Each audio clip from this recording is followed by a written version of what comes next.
Welcome to my messy room. A couple of weeks ago, somebody came up to me for advice, and they told me about their situation, and I remember within the situation they were telling me, they told me how people liked it when other people made them feel special, and I actually forgot about that, because ever since elementary school, I've never really wanted or needed anybody to make me feel special. All I really needed was to be around nature and to just be in life. Just being in life already made me feel like I belong, you know? And I guess I just emanated that outwards. And so if you ever asked anyone who was ever close to me if I ever made them feel special, chances are they're gonna say no.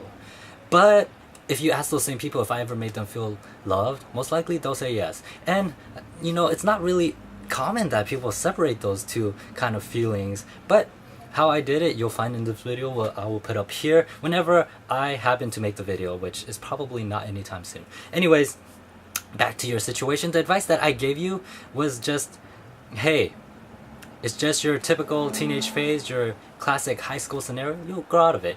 And at the time it sounded like really good advice because the scenario just wasn't really, you know, of significance. But that's because I'm so far past that phase that it just doesn't seem significant to me. But I remember being at that phase that you're in right now, and if I were at that phase and someone told me, hey, you'll just grow out of it, I'd be really frustrated and I'd feel really insignificant to that person, which may be how you're feeling right now. And I'm sorry.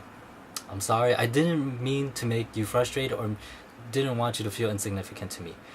And to try and make it up to you, I will give you some heartfelt advice. But the thing about giving advice is that you can't just give advice, because have you ever noticed how people will come to you and ask you for advice and you would give them some real advice to try and help them, but they don't do what you advise them to, and oftentimes they may do the opposite of what you told them to. So the way to approach this is whenever somebody comes to you for advice, you ask them what they hope to accomplish by the end of the scenario. What do they hope to achieve, to gain? What are their goals?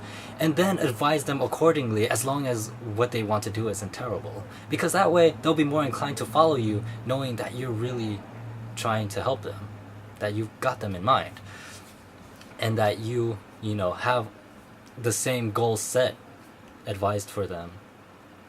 But I can't do that anymore because I'm probably not going to be able to see you again for a couple of years, so here is some heartfelt advice that may or may not help you along the way. Okay, so with that being said, what I really meant to say when I told you that you'll just grow out of it is that there's just so much to learn, and there's so many experiences that I know that you'll come across and learn on your own without me having to tell you.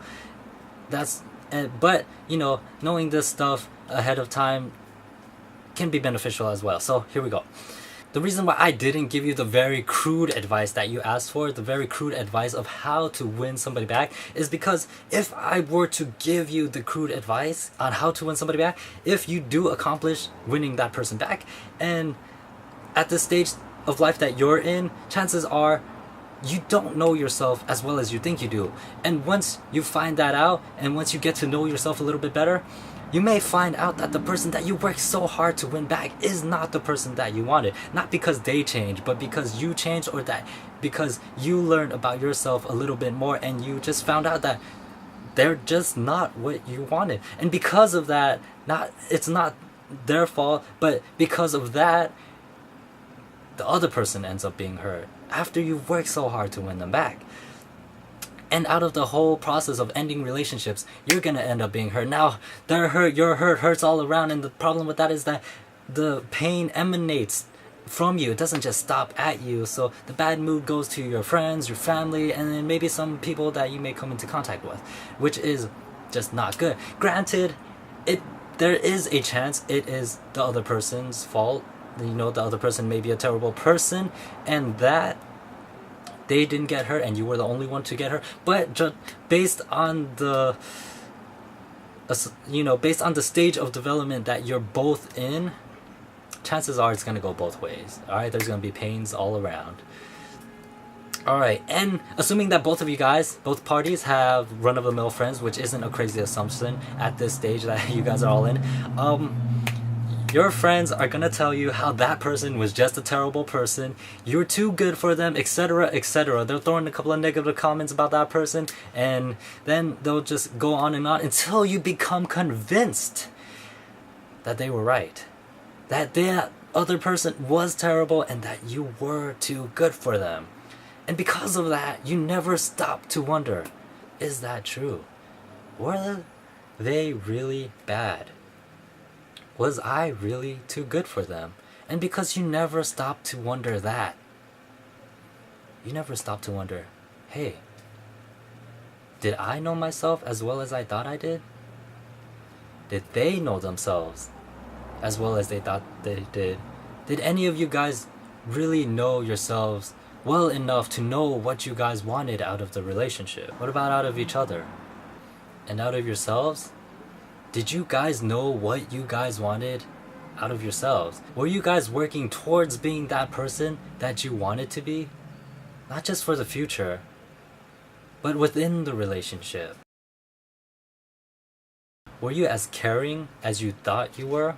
Were you as affectionate as you thought you were? Were you as forgiving as you wanted to be? Were you encouraging and uplifting? Were you really there for them as much as you thought you were? Throughout the entire relationship, were you really being thoughtful? Not just to them, but to yourself. Of course, there's a chance that you don't really need to know any of this information and the next relationship you get in will be great for the rest of your life. Or you already know all of this information and this video is no longer relevant to you, in which case, I'm sorry and I'm happy for you. Anyways, I noticed I didn't really give you the advice that you were looking for, so under the conditions that you just don't care about this information, already know this information, or just plan on winging it the next time, here is the very crude advice that you originally asked for. How to win somebody back. It'll be up here, hopefully within 3 weeks. And for all of you watching, remember to be rude, crude, nude, and always progress.